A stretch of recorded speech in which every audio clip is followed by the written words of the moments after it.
दोस्तों, आज की स्वास्थ्य संबंधी जानकारी बहुत ही महत्वपूर्ण है। दोस्तों, शरीर के इन 4 अंगों पर यह तेल लगाइए, आपका शरीर स्वतः अपने सारी बीमारियों को नष्ट कर देगा, यानी कि वो खुद ठीक कर लेगा।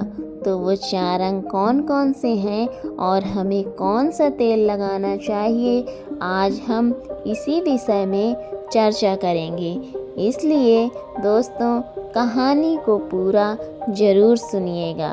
तो चलिए कहानी को शुरू करते हैं। क्या आप जानते हैं कि ये हमारा शरीर किससे बना है? ये सबसे पहले जानना बहुत ज़रूरी है। और हमारे शरीर में कौन से 3 दोष पाए जाते हैं? हमारा शरीर 5 तत्वों से बना है और हमारे शरीर में 3 दोष पाए जाते हैं, वात दोष, पित्त दोष और कफ दोष। इसे जानना जरूरी है क्योंकि ये हर एक बीमारी का कारण होता है, क्योंकि हर एक बीमारी की जड़ यही 3 दोष हैं। इसलिए जानना जरूरी होता है। तो आपका शरीर का सबसे महत्वपूर्ण दोष ये 3 दोष हैं, पित्त दोष, वात दोष और कफ दोष। अगर आपके शरीर का वात दोष गड़बड़ हो गया तो 60 से 70% बीमारी होगी। अगर आपके शरीर का पित्त दोष गड़बड़ हो गया तो आपके शरीर में 15 से 20% बीमारियां होती हैं। और यदि आपके शरीर का कफ दोष गड़बड़ हो गया तो 5 से 10% बीमारी होती हैं। अब आप इस तीनों प्रवृत्ति हमारे शरीर में कब से कब तक रहती है? जब हम जन्म से बाल्यावस्था में रहते हैं, यानी जब हमारा जन्म होता है और 14 साल की उम्र तक हमारे शरीर में कफ प्रवृत्ति ज़्यादा होती है। इस समय कफ ज़्यादा बनता है, ये प्रकृति की देन है। कफ इसलिए बनता है क्योंकि हमारा शरीर ग्रो करता है। कफ बनना जरूरी है क्योंकि ये कफ हमारे शरीर के लिए महत्वपूर्ण है। बस हमें ये ध्यान देना है, हम अपने बच्चों को ऐसी कोई चीज़ नहीं दें जिससे उनका कफ और बढ़ जाए, क्योंकि बच्चे उस समय कुछ नहीं जानते। पेरेंट्स को जागरूक होना होगा। बस हमें अपने बच्चे को कुछ भी ऐसी चीज़ नहीं देना चाहिए जिससे उसका कफ और बढ़ जाए। कफ बनाने वाली चीज़ें हमें उन्हें नहीं खिलाना है, नहीं तो क्या होगा? कफ से संबंधित जो 5 से 10% बीमारी हैं, जैसे टीबी, दमा, अस्थमा, इस्नोफीलिया, ये सारी बीमारियां इसकी वजह से होती हैं। ये हर पेरेंट्स को ध्यान देना होगा। इसके बाद हम आते हैं बाल्यावस्था से युवावस्था में। युवावस्था की आयु कितनी होती है? जब हम 15 साल से 60 साल के बीच में होते हैं। इस समय हमारा शरीर युवावस्था में होता है। इस समय हमारे शरीर में पित्त प्रवृत्ति सबसे ज़्यादा होती है, सबसे ज़्यादा पित्त बनता है। इसलिए हमें ये ध्यान देना होगा कि हम ऐसी कोई भी चीज़ ना खाएं जिससे हमारा पित्त दोष बढ़ जाए। अगर हमारे शरीर में पित्त दोष बढ़ जाएगा तो हमारे शरीर में 15 से 20% बीमारियां होती हैं। इसके बाद हमारा आता है वृद्धावस्था। 60 साल की उम्र हमारी वृद्धावस्था होती है। इस समय हमारे शरीर में वात दोष बढ़ता है और वात दोष से संबंधित 60 से 70% बीमारियां हमारे शरीर में होती हैं। तो आपको कोई ऐसी चीज़ नहीं खाना है जिससे वात दोष बढ़े। तो दोस्तों, ये आप समझ ही गए होंगे कि आपके शरीर में 3 दोष का क्या रोल है। इसलिए इन 3 दोषों से संबंधित जो भी जानकारी जहाँ से भी उपलब्ध हो, एकत्र करें और उसे अपने जीवन में लागू करें। कारण को दूर करें और हमेशा इस बात का ध्यान रखें कि इन 3 दोषों में क्या खाना चाहिए और क्या नहीं खाना चाहिए। इन दोषों को बढ़ाने वाली चीज़ें कभी ना खाएं। अब आप इन तीनों दोषों के बारे में जान गए हैं, तो अब आप जान लें कि आपका शरीर 5 तत्वों से कैसे बना है।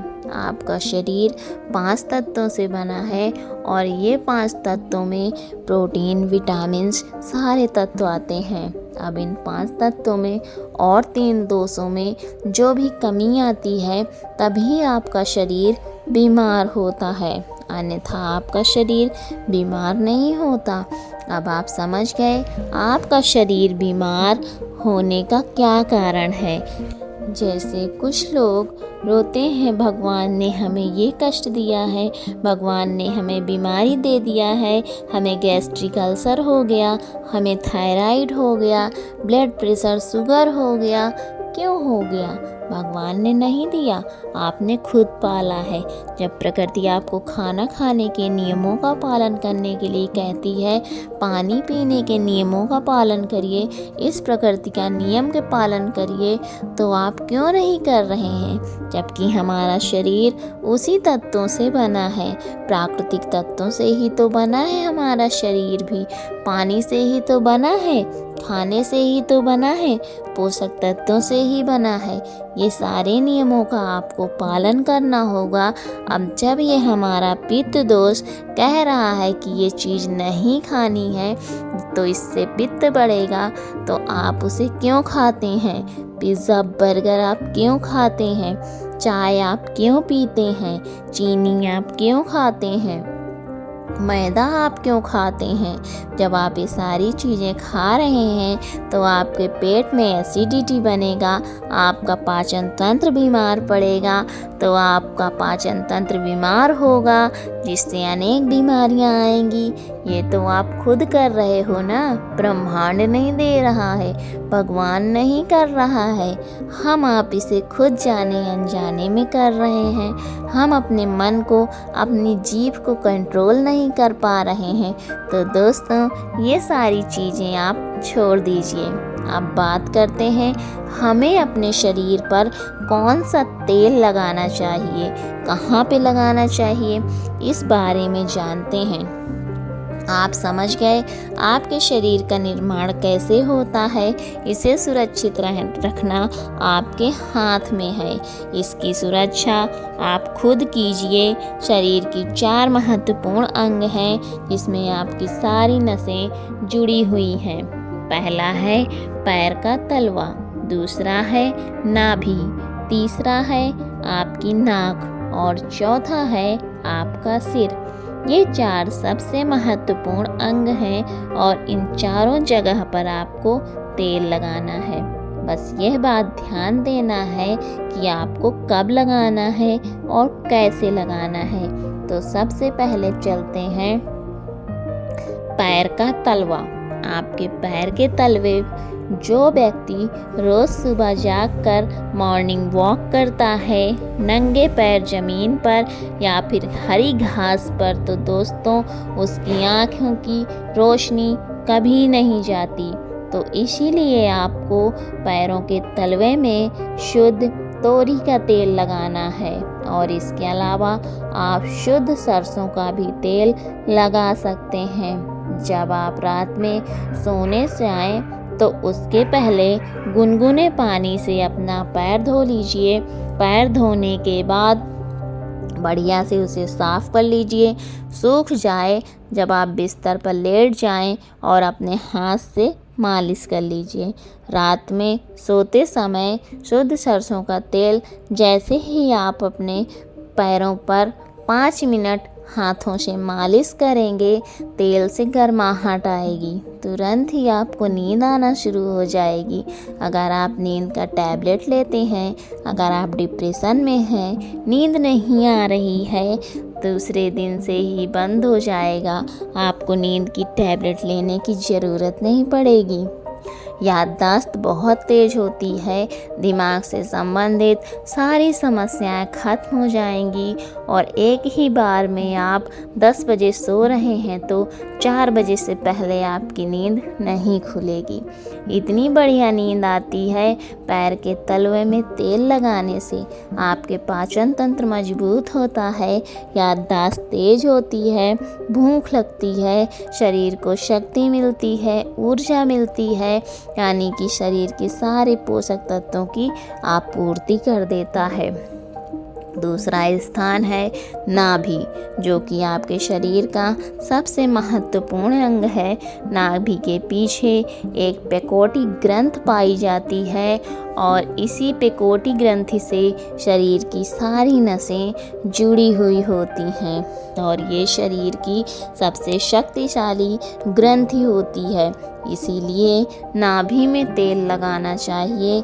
आप देखते होंगे जब आपके घर में छोटा बच्चा होता है तो माताएं उस बच्चे को तेल से मालिश करती थी, लेकिन अब तो बच्चों को तेल लगाना ही बंद कर दिया।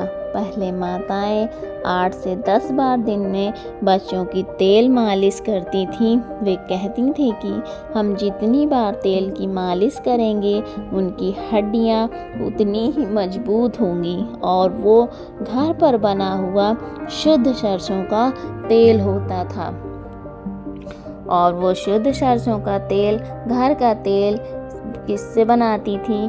किसी सरसों को भून करके, सरसों को रोल कर पहले जो उसी से मालिश करती थी। लेकिन आज फैशन बदल गया है, लोग तरह तरह के केमिकल युक्त तेलों से मालिश कर रहे हैं। ये किसी काम का नहीं है। दोस्तों, कंपनियां हमें सिर्फ बेवकूफ़ बनाती हैं और इससे सिर्फ बीमारियां होती हैं, क्योंकि बच्चों की मालिश के लिए सबसे अच्छा तेल सरसों का है। गांव के बच्चे शहर के बच्चे की तुलना में कितने कमज़ोर होते हैं, इसे आप खुद अनुमान लगा सकते हैं। तो दोस्तों, यह नाभि आपके शरीर का सबसे शक्तिशाली हिस्सा है।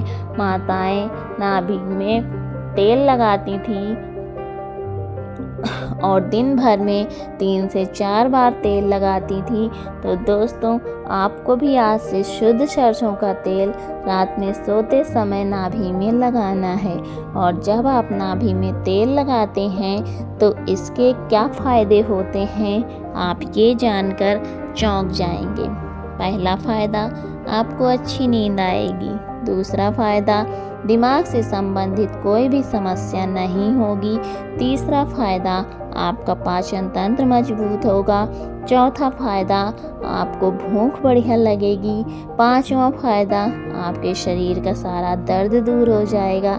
छठा फ़ायदा, आपकी आँखों की रोशनी बढ़ जाएगी, यानी शरीर के हर एक अंग के लिए फ़ायदेमंद है। और सातवां जो फ़ायदा है, आपके होंठ कभी नहीं फटेंगे। तीसरा है आपकी नाक।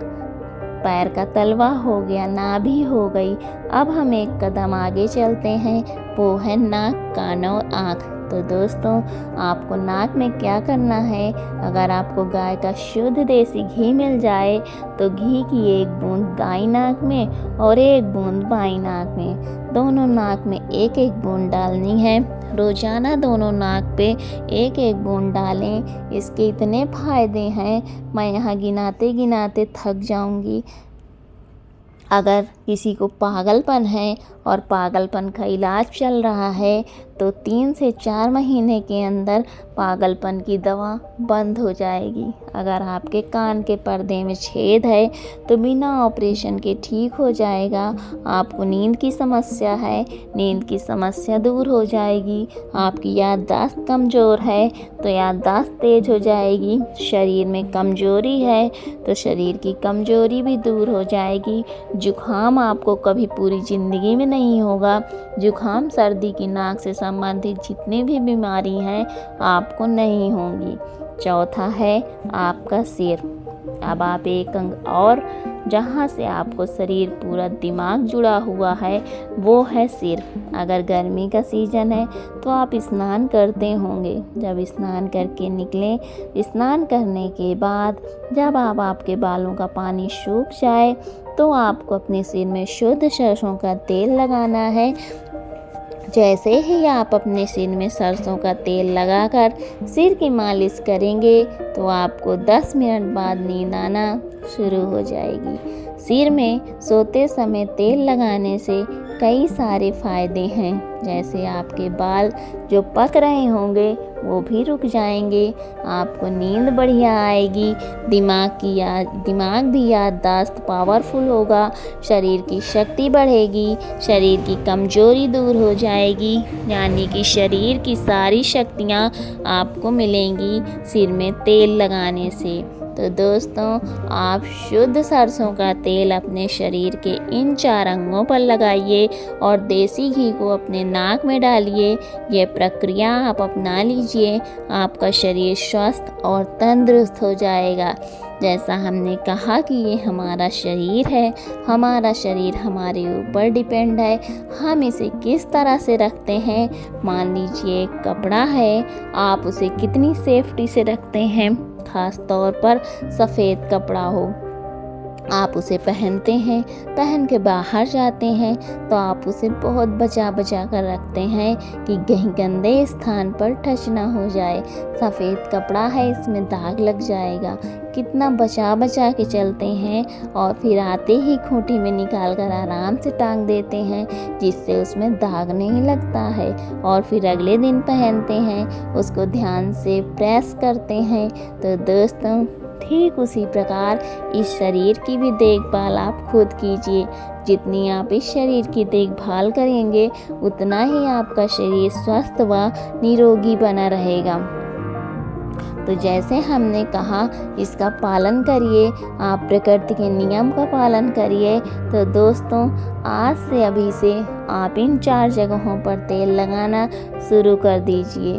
तो दोस्तों, उम्मीद करती हूँ आपको इस कहानी से बहुत कुछ सीखने को मिला होगा। ये कहानी आपको कैसी लगी मुझे कमेंट बॉक्स में ज़रूर बताइएगा। साथ ही इस कहानी को अपने दोस्तों के साथ शेयर करिएगा ताकि उन्हें भी इस कहानी से कुछ सीखने को मिले। वीडियो में अंत तक बने रहने के लिए आपका बहुत बहुत धन्यवाद। मिलती हूँ एक नई कहानी में, तब तक के लिए अपना ख्याल रखें।